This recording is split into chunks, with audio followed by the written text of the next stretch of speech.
Hello everyone, welcome to my channel. I'm Kissy. So I have so much to share today, and I'm gonna ask that you bear with me because it's I want to put it as simple as possible, meaning like I don't want to dive into so many subjects that I never really fully get one specific point across. So let me, I guess, start with saying we have reptiles and we have Elohims and we have aliens and we have just the energies of this full moon between the axis of Pisces and Virgo. The sun in Pisces and the moon in Virgo has been interesting as of today. Confirmation. Today specifically, I had a recollection of a QHHT session that I had done, and that's a quantum healing technique. I don't remember.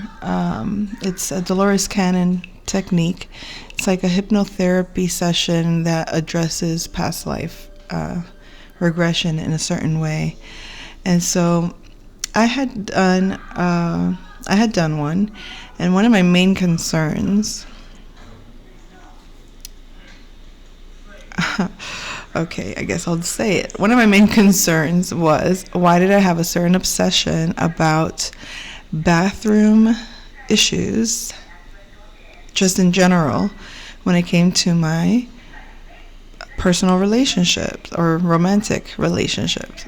So, bathroom issues, going to the bathroom, talking about it, acting like we're not, we don't all have human functions. Yet I had a very severe obsession with, it was a fear. And it's interesting that with this approaching full moon energy, that I had this epiphany about that specific fear. Having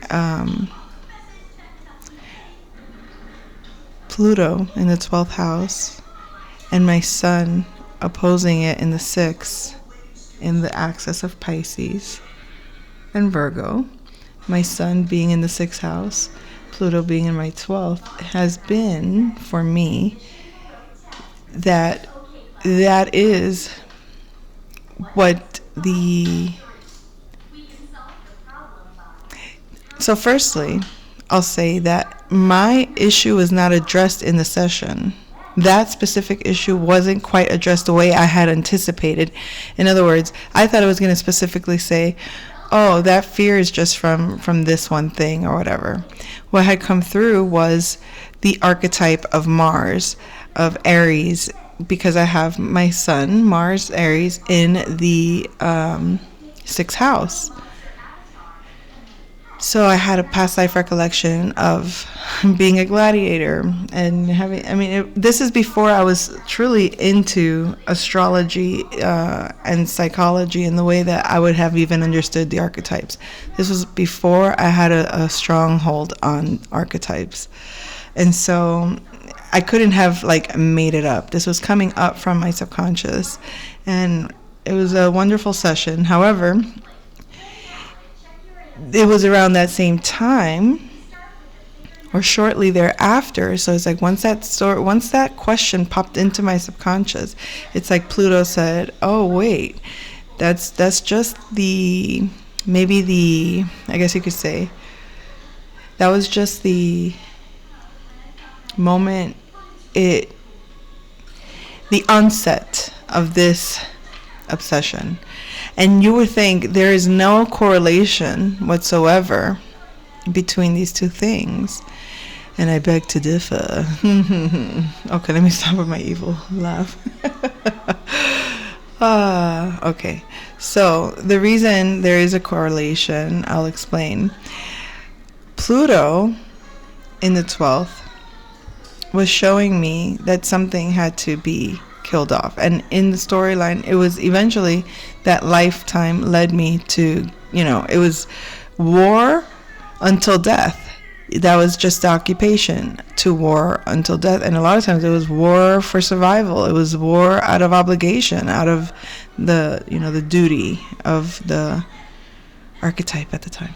Anyways, so on one level that made sense to me. It was like, oh, okay, so I had issues in terms of, in that past life, the main issue had been the lesson to have learned, I guess, was not to have put my work before my family, right? I had focused so much on just doing my job, but I regretted not having the day-to-day connection with the family. And it resonated with my present life, where I had always had this kind of sense with my family, like wanting to really hold on to my connections with my parents, even after leaving, like wanting to keep things as close-knit as possible, as, those connections as innocent and pure and sweet as they were when I was a child. Like, yay, you're my mommy, yay, you're my daddy, you're my sister, you're my brother, you're my bestie, you're my boyfriend, whatever it was always like this, yay, I get to love you and hold you and squeeze you. But it was like, in the emotional sector, it was coming through as, I want to hold on to you out of an attachment, out of this idealized sense that if I don't, like, I don't want to forget the essence of you. I don't want to let go. I want to savor the moment of you, in case I never get to have it again. So that was the trauma, and that was, I guess you could say, the thing that I needed to transform. Pluto opposing my sun, that was a transformation. Now, interestingly, the bathroom thing, how it would play out is in my intimate connections, like, in marriage, so to speak, day-to-day life. You can't quite be the goddess that you are when you're in your day-to-day routine. I mean, some can pull it off for quite some time, meaning once you get married, the ideal version of who you are kind of diminishes, and you get used to the mundane version of who you are. You either love the person for their mundane self, or you don't. You either accept them as they are in their day-to-day, with, through sickness and health, till death do us part. That space between those two things, and it's like, you have that, and then you there's all this fear. You don't realize the symbolic nature of bathroom functions, and releasing the baggage, the emotional baggage, surrendering, letting go of emotional baggage that's attached to relationships, because it's in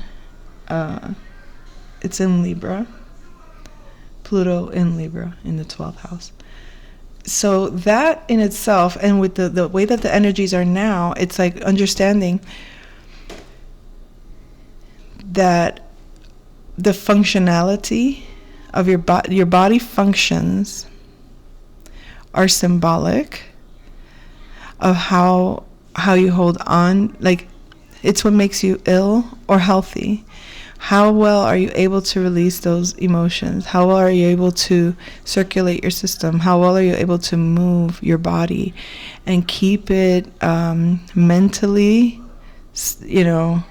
stabilized through emotional turmoil, or not let your subconscious affect your physical life? The things that you don't really see, because it's a lot of stuff that it's internalized through others. So you don't see them, but you feel them. And you feel them, and if you believe they're yours, then you take them on. And so you can hold on to a lot of people's quote-unquote bull crap, and that can play out in one way or another. But needless to say, it's just a matter of the fear of that intimacy played out in ways that it was like bathroom functions were like a no conversation, or it wasn't really like with strict rules like that. It was just subconscious fear. And it looks silly on the outside. It looked very juvenile and very, oh, don't be so silly, you know, that's childish. We all go to the restroom and that kind of stuff. But then there was this other version happening that was way bigger, and that's just how it was manifesting. The physiological implications or the subliminal interactions that were happening without my awareness until recently would have it was developed. It was like all the things that I was holding on from that time period, perhaps, or just from that one time, and throughout the evolution of that archetype and how I've adopted it or how I've received it or how I've experience that energy in my day-to-day life, somehow came to a completion of, okay, you know, it's like having accepted my humanity, having been able to cope with sensitivities of, you know, uncomfortable, sensitive, embarrassing, very human things. And those could be occult things too, right? But and I'm saying that because of the Pluto, and then with the 8th house, you know, it can trigger occult things, and then how you relate them with others in a very secretive way, or you don't, you know what I mean, or you keep secrets. I know it sounds like I'm talking about one thing and it plays out like in another way sometimes, but that's kind of like the internalized, you know, the mundane world. It's kind of like a dream, the symbols of a dream,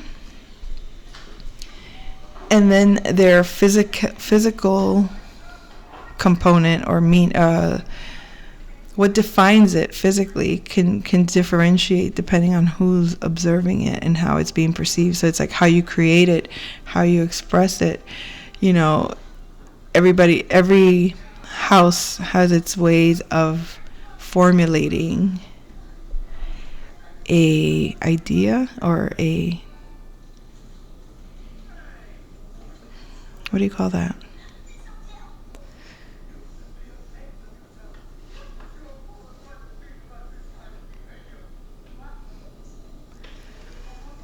I guess the inspiration that manifests. So anyways, that was just one of the things. In terms of, like, I was talking about aliens and reptilianoids and all that, there's a show called Dinotopia, and I just so happened to have found it yesterday with my son watching, and it's a utopia with dinosaurs. So the whole reptilian story came up. I received a video from someone asking me, hey, check this out. It was about some government official person having an interview with an alien, right? And then they put it out as they say, consider it maybe a social studies experiment. So the YouTuber is giving this, you know, this whole debriefing of an alien, and needless to say, I mean, it's just a human experience that was manifested in that whole conversation. You know, the Elohim and it's like they put you in the center of it, like you're the human getting upgraded, and there's this higher power, this white energy, this higher being, or the government, that is, you know, the God, versus this reptilian energy, this, you know, evil doer or underground dweller, whatever they want to call it, from those perspectives of their enemies. Yet we're looking at, again, energies such as like the opposition of the Sun and Saturn, or maybe even the Pluto with the Sun. you have this positive, negative, but every positive has negative and every negative has positive. But the whole point is that these things, they tell these stories, and yet these stories are things that are happening within our own psychology.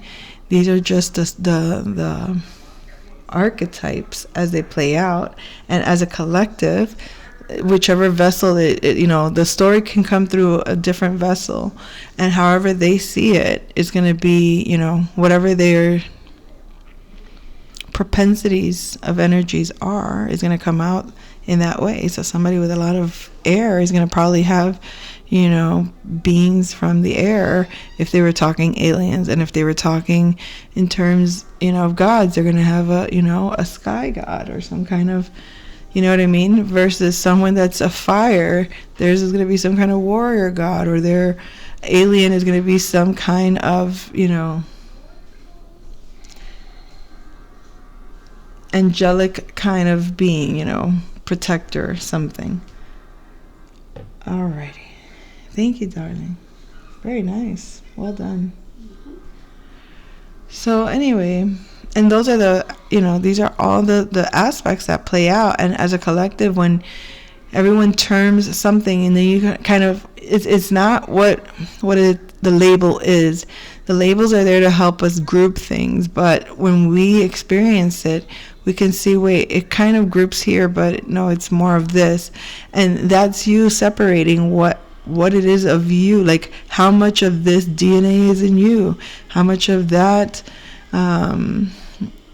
God energy is in you, which planets dominate you more than others, which psychologically speaking, what propensities do you have? Are you more external? Are you more internal? Are you more right thinker or left thinker? All of that is the same thing.